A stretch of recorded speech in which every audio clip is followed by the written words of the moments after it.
Hi everyone, Mike here from moto-mule.com.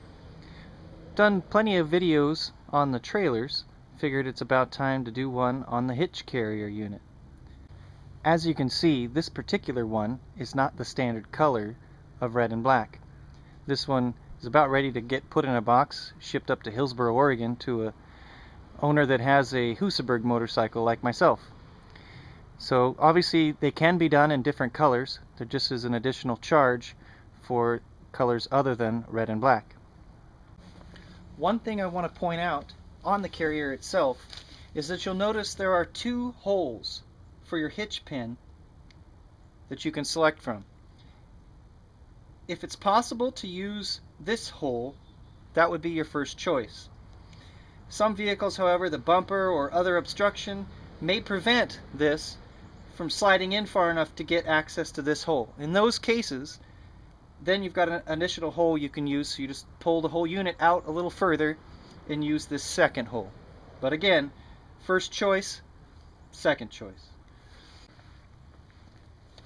Okay, the first step to installing the hitch lift is obviously just pick it up and slide it into the receiver on your vehicle.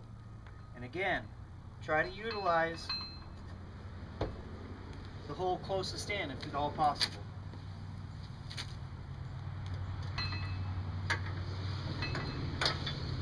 Insert your hitch pin and retaining clip.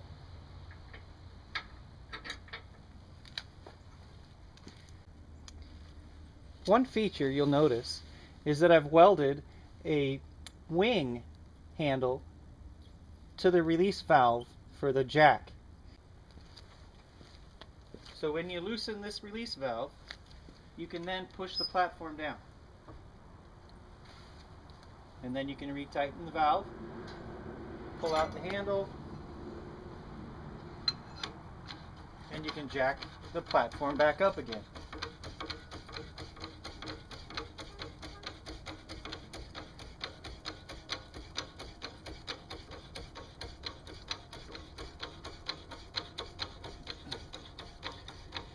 And you jack it all the way up.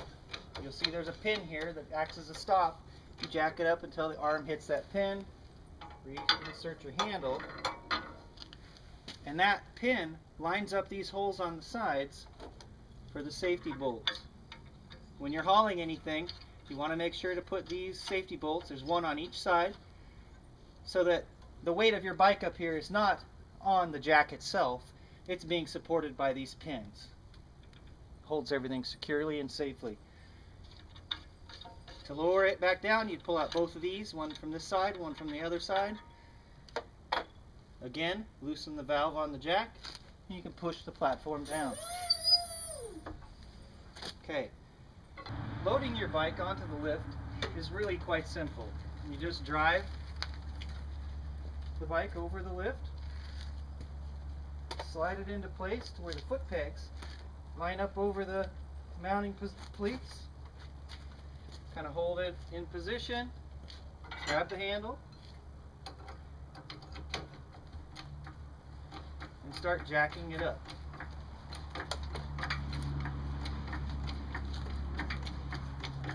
You can go ahead and jack the bike up into position.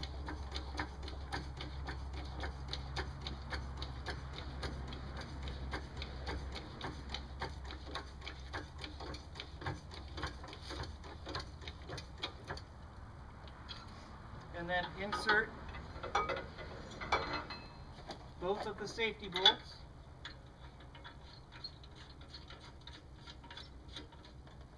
Again, one on each side.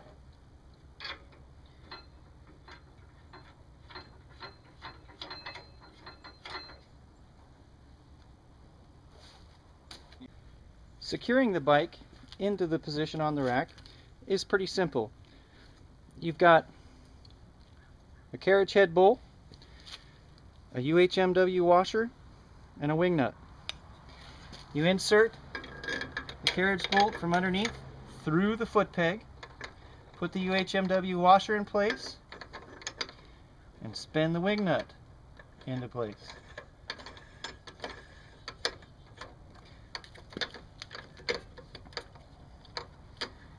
You don't have to put a lot of tension on this, but it needs to be snug. So you just get this one into position, you know, barely just snug it down for right now, like so. And then you do the same thing on the other side, on the other foot peg. Once you have both carriage bolts and wing nuts in place, wiggle the bike around, trying to take out any slop and tightening up these things about as tight as you can get by hand.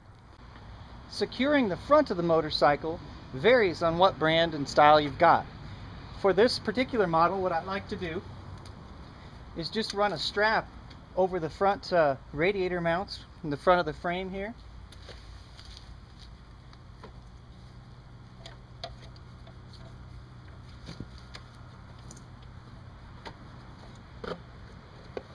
And hook it. You'll notice there are two hooks on this side of the carrier itself. So hook it into there, slack out, hook it here, tighten the strap. That'll keep the front end of the motorcycle from rotating around the foot pegs and coming off. And then to keep the steering from flopping around, I cock it that way towards the vehicle, take the extra strap I've got, wrap it around this fork leg a few times, and then take a bungee and just run the bungee through here and over to this strap here as well. And that just keeps the front wheel from being able to move too far. And again, for each different bike, you'll come up with a system that works the best for your particular bike.